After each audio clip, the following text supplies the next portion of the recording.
Dice के बारे में देखो, डाइस जो होते हैं ना, पढ़ा तो दिया मैं आप लोगों को, बट थोड़ा रिवीजन कर लो। डाइस होते हैं स्टैंडर्डाइज और नॉन स्टैंडर्डाइज, राइट। अब स्टैंडर्डाइज कैसे पहचानोगे, स्टैंडर्डाइज है कैसे पहचानोगे आप, ये नॉन स्टैंडर्डाइज है। तो स्टैंडर्डाइज का डिफरेंट ये होता है कि इनका जो अपोजिट साइड का जो सम होता है वो 7 होते हैं। जैसे आपको एक डाइस जो है 2 1 4 लिखा हुआ है, अब देखो इसके 3 फेस दिखाई देते हैं, 3 नहीं दिखाई देते, टोटल आपका ऊपर बात करें तो, ठीक है। तो टोटल फेस 6 होते हैं, तो 2 का अपोजिट 5 होगा, 1 का 6 होगा, 4 का 3, इसका मतलब 5 का भी 2 होगा, 6 का 1 होगा, 4 का 3 होगा, है ना। अब इसमें ध्यान रखना adjacent face never be opposite, sum of opposite side is equal to 7, ये इसका कंडीशन है,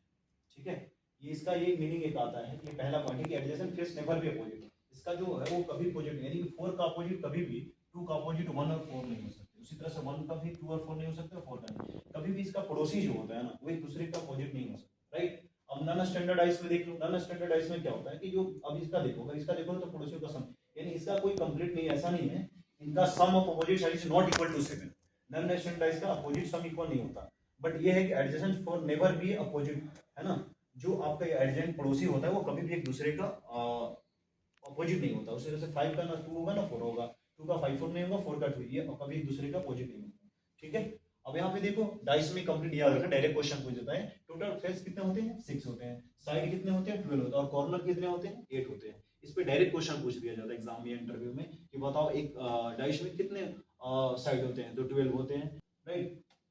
चलो कंपैरिजन ऑफ डाइस, अब कंपैरिजन कैसे करेंगे, when a number is common, when two number is common, when all numbers are different, condition ही होगा, 3 face दिखाई देते हैं, या तो एक दोनों में कॉमन होगा, या दो दोनों में कॉमन होगा, या ऑल 3 नंबर्स आर डिफरेंस होगा, ठीक है। अब इसको थोड़ा सा देखते हैं, देखो when one number is common, अगर वन नंबर कॉमन हो तो कैसे, और ओवरऑल डाइस में सिर्फ अपोजिट नंबर ही पूछा जाता है। एक और डाइस होता है, आपको बताएंगे आगे भी चल के, कि ओपन डाइस होता है, ठीक है, बट अभी हम क्लोज डाइस की बात कर लेते हैं। अब इसमें मान लो कि देखो 3 6 2 दिया हुआ है, 3 5 4 दिया हुआ है, कुछ ना कुछ तो कॉमन है, आपसे पूछेगा 2 3 6 किसी का भी कॉमन बताओ, तो यहाँ देखो 3 दोनों में कॉमन है, तो दोनों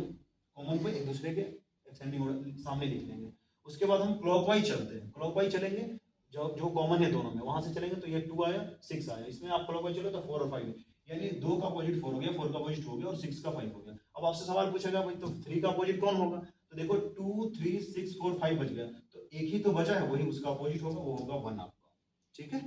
राइट। अब देखो नेक्स्ट क्वेश्चन,